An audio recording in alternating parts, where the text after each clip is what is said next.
ఏవీ రెడ్డి ఛానల్కు స్వాగతం. కూటమి ప్రభుత్వం సంచలన నిర్ణయం.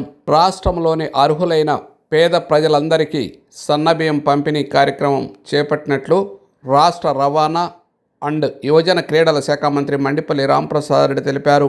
రాయచోటి పట్టణం రైతు బజార్లో సన్నబియ్యం పంపిణీ కార్యక్రమాన్ని ఆయన ప్రారంభించారు. అనంతరం ఆయన విలేకరులతో మాట్లాడారు. అందరికీ నమస్కారం.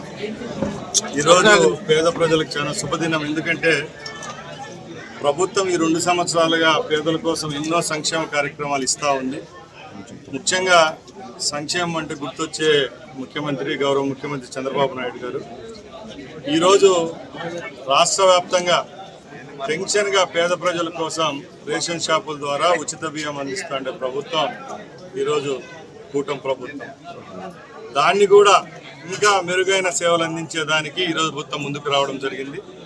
రాష్ట్రంలో ఉన్న మిల్లర్స్ ఎవరైతే ఉన్నారో వాళ్ళందరూ సహృదయంతో ఈరోజున్న కరువు పరిస్థితులను వాళ్ళు బేరేజ్ వేసుకొని ముఖ్యమంత్రి గారితో అలాగే సివిల్ సప్లై మినిస్టర్తో వాళ్ళు సంప్రదించి మేము సైతం ఈ ఎలినో ప్రభావాన్ని తట్టుకునే విధంగా రాష్ట్రంలో ఉండే పేద ప్రజలందరికీ చేయూతనిస్తామని చెప్పడం చాలా సంతోషదగ్గ విషయం.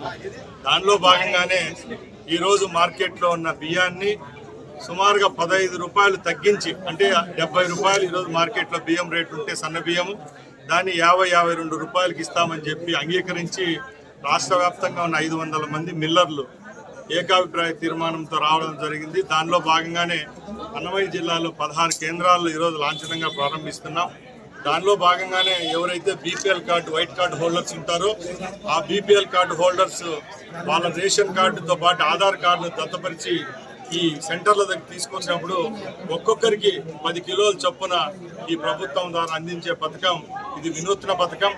ఎందుకంటే ఈరోజు వర్షాభావ పరిస్థితుల వల్ల ఎల్లేను అని చెప్పి మనకు ముందే తెలియడంతో 2 నెలలుగా ప్రభుత్వం కూడా చెప్తా ఉంది ఆరుతడి పంటలు వేయాలా, లేకపోతే వరి వేయాలా, లేకపోతే కమర్షియల్ క్రాప్స్ వేయాలని చెప్పి ఈరోజు కూడా ప్రభుత్వం కొంచెం సందిగ్ధంలో ఉండి రైతులకు సందేశాలు ఇవ్వడం జరుగుతూ ఉంది. అలాంటప్పుడు పేద ప్రజలకు కూడా ఇదంతా ఎఫెక్ట్ పడకుండా ఇది మంచి పథకం అవుతుంది. ఈ పథకాన్ని అందరూ సద్వినియోగం చేసుకోవాల్సిందిగా కోరుకుంటున్నాం.